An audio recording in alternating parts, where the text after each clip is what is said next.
So here's the process for breading and seasoning the homemade mozzarella sticks.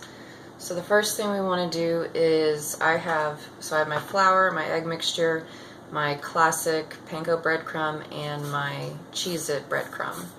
So I'm going to season all of these just to make sure that after they've gone in the fryer that they come out with a really nice herbal, salty, a little bit of garlicky taste that is commonly found on mozzarella sticks, especially like really good ones that are in restaurants.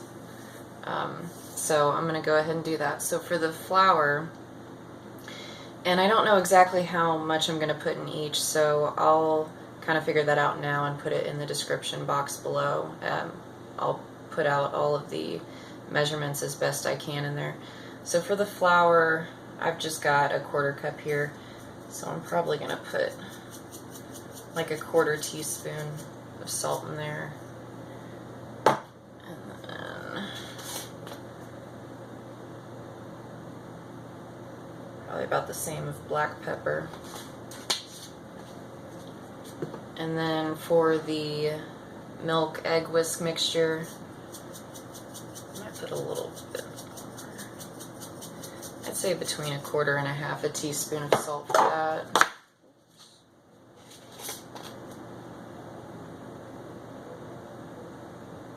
About 1/4 teaspoon of pepper.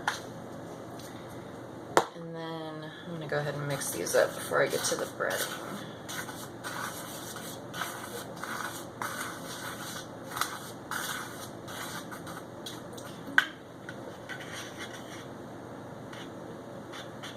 Afraid to whisk this because it's filled to the brim.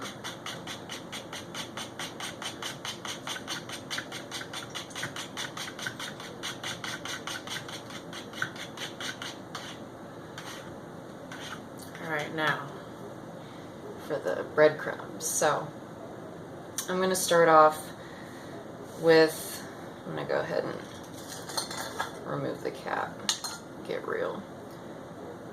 For about 1 cup of breadcrumb, I'm going to do about 1/2 teaspoon of salt.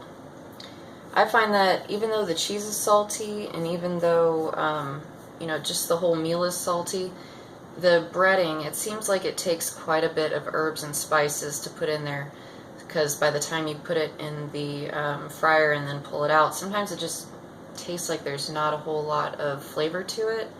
So I found that I've kind of had to add a little bit more than I thought I would.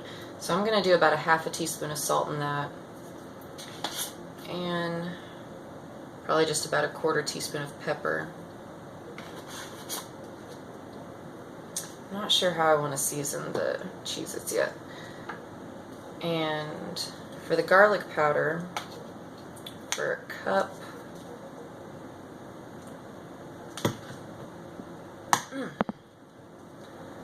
let's see, I will probably put, I'd say 1/2 to 3/4 teaspoon of garlic powder. Because like I said, you need quite a bit to still have that flavor profile after it's been put in the fryer. Then I'm going to take the basil and the rosemary and the thyme and all my Italian seasonings. Again, you can use just a jar of Italian seasoning. It's pretty much got all this stuff mixed in it. For the basil,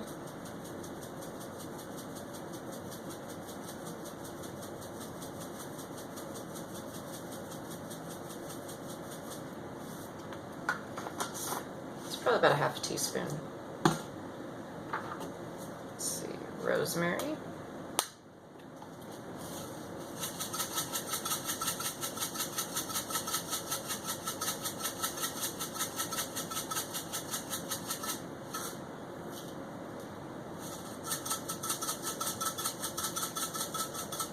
The rosemary, I'd say between 1/2 and 3/4.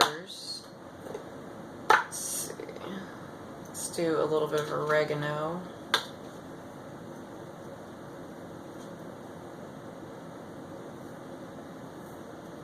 Oregano between 1/2 and 3/4. And, you know, once you make these and you see how it tastes, season it to your liking. If you like a little bit more of the herb flavor, add 3/4, or if you don't, add a 1/4 teaspoon or a 1/2 teaspoon. It's completely up to you. I'm just kind of giving you an idea of how I do it and what I think, so you can kind of go from there and cater it to how you would like to do it. So for the thyme's kind of strong, so I'm going to go with just a 1/4 teaspoon of thyme. And the parsley. Fucking love parsley. Shit. I've got a food problem.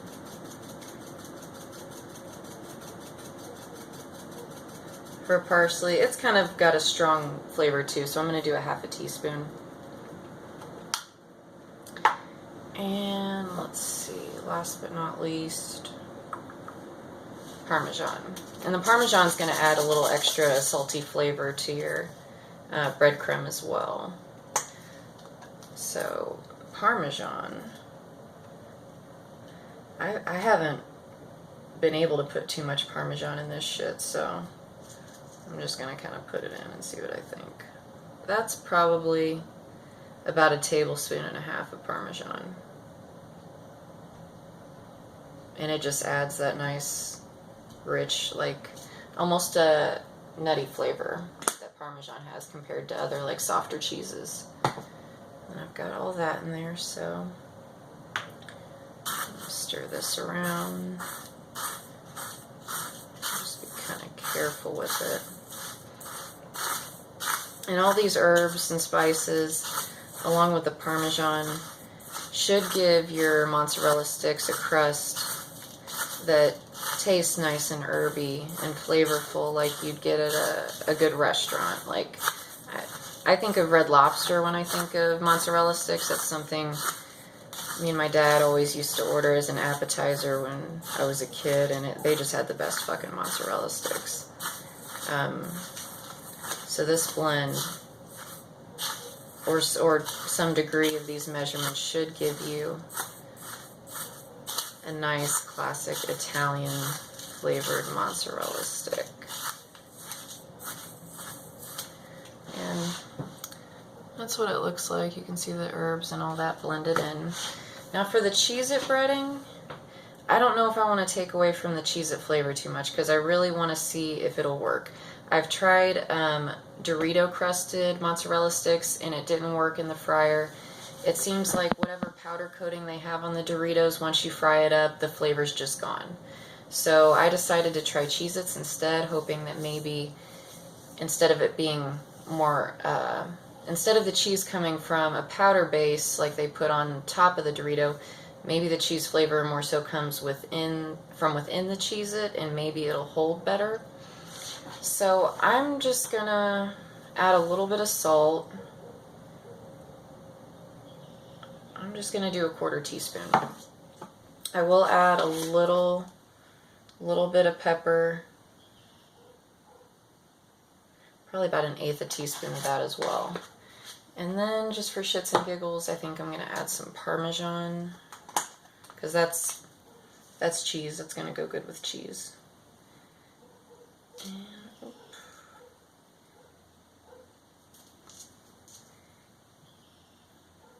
And that's about 1 tablespoon of Parmesan.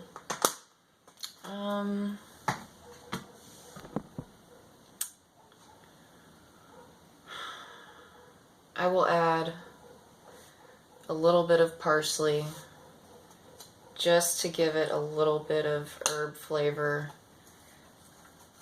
Not too much. I don't want to mess with it too much. Alright, so about 1/4 teaspoon of parsley. We'll start out with that. Just added some salt and some cheese just to give it a little extra kick. And then hopefully the parsley doesn't overpower anything too much.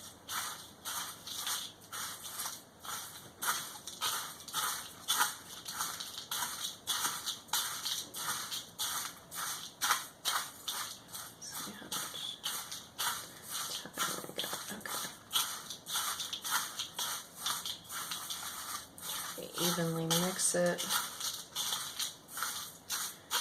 Okay, so now I'm going to show you guys how I bread them. The flour, I've tried to do mozzarella sticks without dipping them in flour first, but it seems like the flour does a really good job of helping the egg mixture adhere and therefore helping the breadcrumb adhere. If you just do eggs and then breadcrumb, a lot of the time the egg won't stick to the cheese and it'll just kind of ooze off. So the flour is a pretty important step. So I'm going to have a dry hand and a wet hand, because if you kind of like dip in both, your hands get all clunky and it kind of makes it hard to continue breading. So this is my right hand's going to be my dry hand. And I'm just going to dip it in on all sides and both ends. And then just kind of tap it to shake it off. Then I'm going to dip it in the egg, switch to my wet hand. And then let it drain a little bit. Then I'm going to dip it in my panko. I just like to sprinkle it. Sometimes you have to be a little gentle, especially with panko, because it's a thicker breading, so you can't just always push the cheese stick into it or else it'll start coming off. So I just sprinkle a little bit, coat it on each side, and sometimes I like to form a little valley in there. And then I'm going to double coat it. So back into the egg. Make sure it's coated one more time.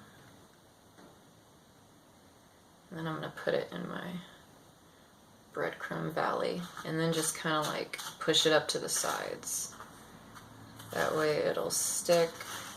With like regular breadcrumbs, you don't have to be as gentle with it. Just panko, they're thicker, so they're a little bit more fickle, but I like the texture of them, so that's why I use them. And then you can just kind of shake it around. And a double coating, I would suggest that because it helps keep the cheese inside when it's frying. And also, I cut these sticks kind of thin. They might look a little thin to you, but compared to the flavor of the breadcrumb and the thickness of the breadcrumb, a little bit of cheese might go a long way. And when I also think of, a good mozzarella cheese, the cheese is important, but also having it offset to the flavorful breading. So I like to cut the slices up a little thin and then do a double coat. So I've got a double coat here, and I'm just going to set it on some parchment paper on a paper towel. I'm going to bread one more. Hopefully my camera's not lagging, but it just fucking looked like it paused. So if it's lagging a little bit, I apologize. So I'm going to dip it in the flour, wet hand, dip it in the egg. And then I'm going to form a little valley. Dip it in the Cheez Its.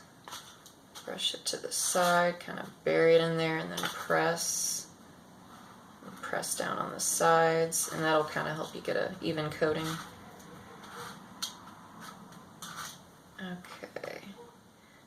And then back into the egg.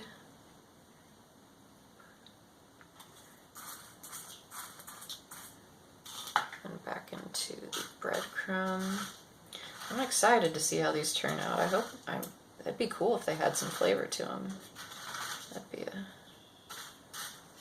kind of a neat way to make mozzarella sticks. Because I was really hoping for the Dorito mozzarella sticks. I was like, fuck yeah, I love Doritos. Let's do this shit.